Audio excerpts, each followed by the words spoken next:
Erkek kishiga qiyin ekan, men tushunmagan ekanman shu vaqtgacha. Shu oilasini yosh boqib yedirolmaganiga o'zini ming marta o'lib tirilar ekan. Dadangizni tushingizda ko'rganingiz rostmi? Ha, Sizga nima dedilar qizim? eshikni taqillatib keldik. Kelgandan keyin qizim xayr deb ketdi.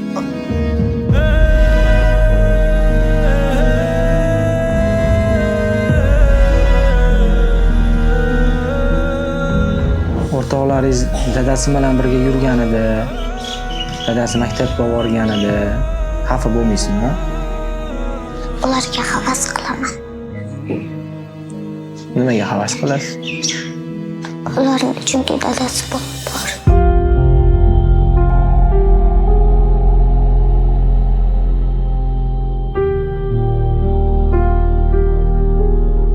Necha yildan beri ijarada turasizlar?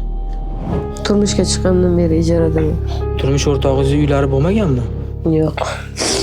Ijaraga qancha pul to'laysiz o'zi Barno opa? Ijaraga 800 ming to'laymiz. Siz ishlaysizmi bu joyda?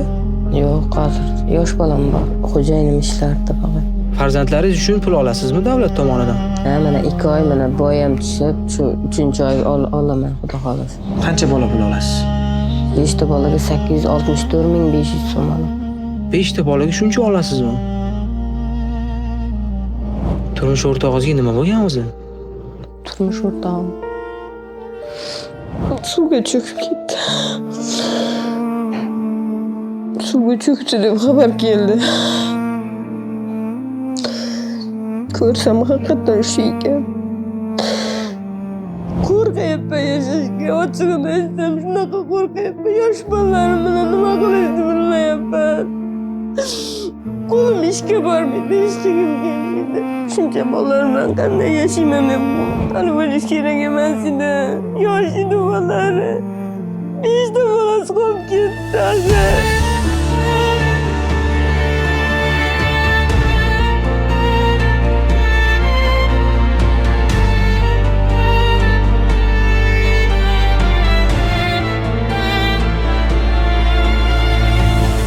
Erkek kishiga qiyin ekan, men tushunmagan ekanman shu vaqtgacha. Agar erkek kishining bor, ishi yurishmay qolsa, shu oilasini yosh boqib yedirolmaganiga o'zini ming marta o'lib tirilar ekan. Shuni tushundim men. Ayol kishi yig'lab yengib ketaveradi. Lekin erkak kishi ichidan emirlar ekan. Ming o'lib, ming tirilib yurganini men sezmabman. Keyin sezdim. Lekin qiyin bo'lyapti.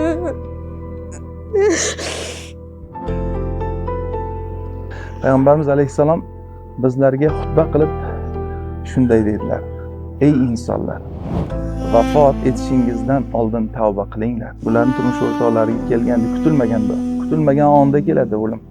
Vafot etishingizdan oldin tavba qilinglar.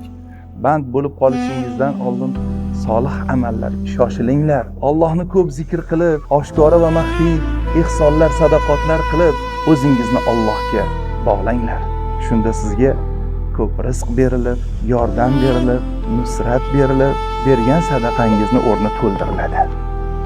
Bu bizni o'zimizni mushtipar ojizalarimiz, bizga omonat qilib berilganlar bular azizlar. Esingizdan chiqmasin, bular ustida biz so'ralamiz. Ha, imkon bordir, ihson qiling, hozir ihson qiling. Vijdoningiz qiynalsin, bering. Shunda oson o'tasiz sirat ko'priklaridan. Bor-ku, oshib yotibdi-yu, toshib yotibdi-yu. Nima qilasiz uni saqlab? Kutilmagan onda ketganingizda bu yerda qolganlarga javob berasiz. Alloh gunohlarimizni kechirsin. Alloh o'zi rozi bo'lsin.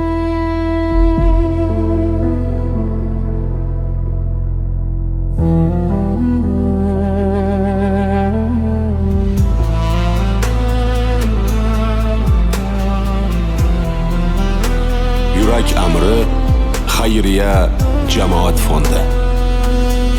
Olganim emas, berganim o'zimniki.